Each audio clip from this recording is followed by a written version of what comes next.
I commonly am asked whether or not somebody's lost wages can be compensated when they've been injured in an automobile accident.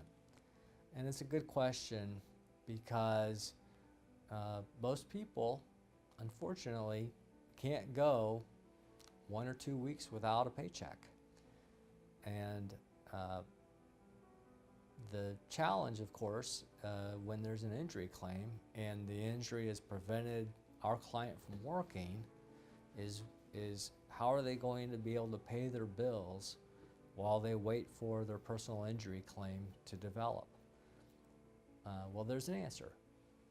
Florida is a no-fault state, and under the Florida no-fault law, your medical bills can be reimbursed up to a certain amount, as well as your lost wages.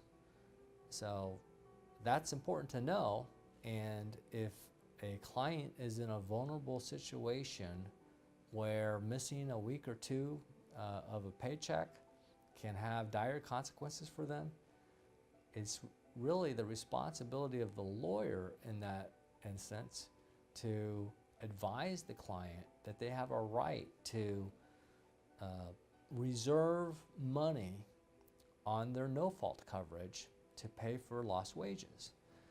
Because if the no-fault money, which is $10,000 in the state of Florida, if that all goes to pay medical bills and my client ends up being evicted from their home or having their electricity turned off, it doesn't matter whether they got good medical care or not if they can't take care of their family.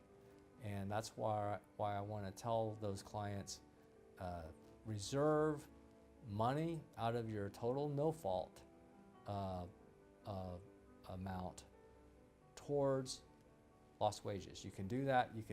We can talk to the insurance company adjuster on the no-fault side and say, we're going to ask that you reserve and set aside a set amount of money so that when my client presents their lost income and the lost wages, that they can be compensated and they can continue to take care of their family through this adverse accident.